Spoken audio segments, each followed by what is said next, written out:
ফরিদাবাদের আল ফালাহ বিশ্ববিদ্যালয়কে show cause national assessment and accreditation কাউন্সিলে 7টি প্রশ্ন তুলে বিশ্ববিদ্যালয়কে শোকজ এনএসির এবং এনএডাকের বিশ্ববিদ্যালয়কে স্বীকৃতি দেয়নি এমনটাই জানা গেছে এবং এই 7 দিনের মধ্যে উত্তর দিতে হবে এমনটাই এখনো পর্যন্ত জানা গিয়েছে। শোকজ করা হয়েছে ইতিমধ্যেই দিল্লির যে যেমনটা জানা গিয়েছে যে আল ফালাহ বিশ্ববিদ্যালয়কে শোকজ, ফরিদাবাদের আল ফালাহ বিশ্ববিদ্যালয়কে show cause national assessment and accreditation কাউন্সিলে 7টি প্রশ্ন তুলে বিশ্ববিদ্যালয়কে শোকজ এনএসিসি। নিউজ রুম থেকে অরিত্র রয়েছেন আমাদের সঙ্গে সরাসরি। অরিত্র, এই যে আল ফালাহ বিশ্ববিদ্যালয় যার সঙ্গে যোগসূত্র রয়েছে দিল্লি বিস্ফোরণ কাণ্ডে, একাধিক বিষয় সামনে আসছে এবং এই আল ফালাহ বিশ্ববিদ্যালয়কে শোকজ কি কি প্রশ্ন তোলা হয়েছে এ বিষয়ে, এই শোকজের যে লেটার পাঠানো হয়েছে কোন কোন বিষয়গুলো মূলত তুলে ধরা হয়েছে? দেখো, এই মুহূর্তে খুব বড় একটা আপডেট উঠে আসছে বলা যেতে পারে। দিল্লি বিস্ফোরণ ঘটনার পরিপ্রেক্ষিতে তার ব্যাকগ্রাউন্ড যদি আমরা দেখি, সেই ঘটনায় দাঁড়িয়ে যারা ডাক্তার মডিউল, যে ফরিদাবাদ মডিউলের কথা উঠে আসছিল, সেই ফরিদাবাদ মডিউলের একটা মূল এপিসেন্টার ছিল এই ফরিদাবাদের আল ফালাহ বিশ্ববিদ্যালয়। সেই আল ফালাহ বিশ্ববিদ্যালয়ের বিরুদ্ধেই এবার পদক্ষেপ করলো ন্যাক এবং আল ফালাহ বিশ্ববিদ্যালয়কে শোকজ করা হয়েছে। ন্যাকের তরফ থেকে national assessment and accreditation council তারা শোকজের লেটার পাঠিয়েছেন। কেন শোকজ করা হয়েছে তার কারণও কিন্তু লিখছেন তারা। দেখো, আমাদের হাতে সেই কপি চলে এসছে এবং সেখান থেকে যেটা ন্যাক বলছেন যে Al Falah school of engineering and technology Haryana is cycle 1 accredited by NAC with grade A with CGPA from 23rd March 2013 to 22nd March 2018, অর্থাৎ 2013 সাল থেকে 2018 সাল পর্যন্ত ন্যাক স্বীকৃত ছিল এই আল ফালাহ বিশ্ববিদ্যালয়।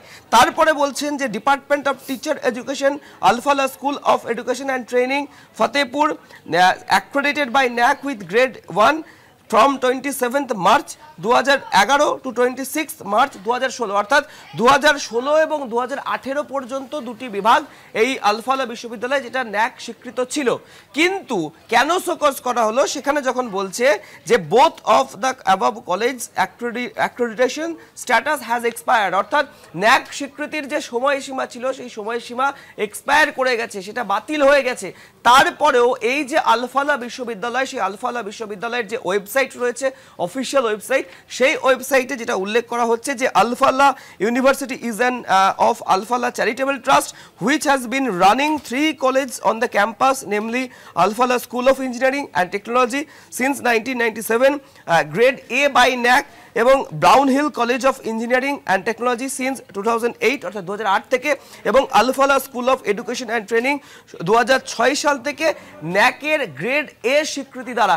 এইটাতেই আপত্তি তুলেছে ন্যাক এবং সেখানে ন্যাক যেটা স্পষ্ট চিঠিতে উল্লেখ করছেন যে which is absolutely wrong and misleading the public specially on the parents, students and stakeholders, অর্থাৎ এই যে ওয়েবসাইটে তথ্য দিচ্ছেন আল ফালাহ ইউনিভার্সিটি যে তারা ন্যাক স্বীকৃত একটি বিশ্ববিদ্যালয়, সেটাই ভুল তথ্য ছড়িয়েছেন এই বিশ্ববিদ্যালয় অথরিটি, এমনটাই কিন্তু জানিয়ে দিল ন্যাক। তার কারণ 2016 এবং 2018-তে দুটি কলেজের ন্যাক স্বীকৃতি ছিল, সেটি এক্সপায়ার্ড করে গেছে। ন্যাকের যে চিঠি, সেই চিঠিতে স্পষ্ট যে এক্সপায়ার করে যাওয়ার পরেও কেন এই ধরনের ভুল তথ্য দেওয়া হলো এই ফরিদাবাদের আল ফালাহ ইউনিভার্সিটির যে অফিসিয়াল ওয়েবসাইট, সেই ওয়েবসাইটে।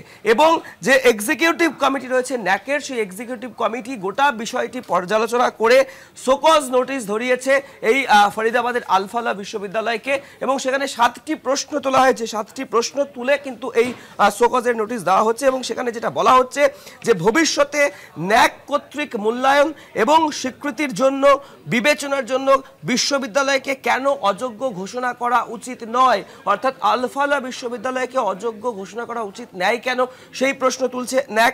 এছাড়াও ন্যাক বলছেন ইউজিসি ধারা 2 এবং 12B এর অধীনে আল ফালাহ বিশ্ববিদ্যালয়ের স্বীকৃতি প্রত্যাহারের জন্য ন্যাক কেন ইউজিসি, ইউনিভার্সিটি গ্র্যান্ট কমিশন, বিশ্ববিদ্যালয় মঞ্জুরি কমিশনকে কেন সুপারিশ করবে না, এরকম 7টি প্রশ্ন কিন্তু তোলা হয়েছে এই আল ফালাহ বিশ্ববিদ্যালয়কে কেন্দ্র করে। এবং একই সাথে যে চিঠি ন্যাকের তরফ থেকে দেওয়া হচ্ছে সেখানে স্পষ্ট করে দেওয়া হয়েছে যে the university May respond within 7 days from the receipt of this show cause notice in this regard, অর্থাৎ যে 7টি প্রশ্ন তুলে তাদেরকে শোকজের চিঠি দেওয়া হয়েছে সেই প্রত্যেকটি প্রশ্নের উত্তর উত্তর আগামী 7 দিনের মধ্যে জবাবদিহি করতে হবে ন্যাককে। আর উল্লেখযোগ্যভাবে কেন এই ফরিদাবাদের আল-ফালাহ বিশ্ববিদ্যালয় সামনে এলো, তার কারণ এই যে দিল্লি বিস্ফোরণের ঘটনা, সেই ঘটনায় যে ডাক্তার মডিউল ডক্টর শাহিন থেকে শুরু করে ডক্টর মোজাম্মেল যাদের যাদের নাম উঠে আসছে, তাদের সাথে নিবিড়ভাবে যোগ পাওয়া গিয়েছে এই আল-ফালাহ বিশ্ববিদ্যালয়ের। এবং গতকালকে এই আল-ফালাহ বিশ্ববিদ্যালয়ে বিভিন্ন তদন্তকারী সংস্থা,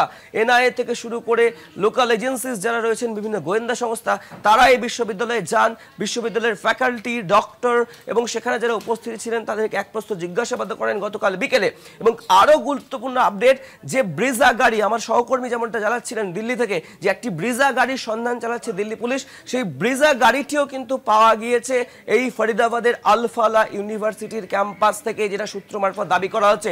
সব মিলিয়ে এই আল-ফালাহ বিশ্ববিদ্যালয় কার্যত এপি সেন্টার, এমনটা মনে করছেন গোয়েন্দারা, যে এই যে ফরিদাবাদ মডিউল বা doctors module, white collar terror ecosystem, যে বিষয়গুলো সামনে উঠে এসেছে এই বিস্ফোরণের ঘটনার পরে, তার মূল আলোচনার কেন্দ্র বা মূল জায়গা হিসেবে এই ফরিদাবাদের আল-ফালাহ বিশ্ববিদ্যালয়কেই কিন্তু স্ক্যানারে রেখেছেন তদন্তকারীরা।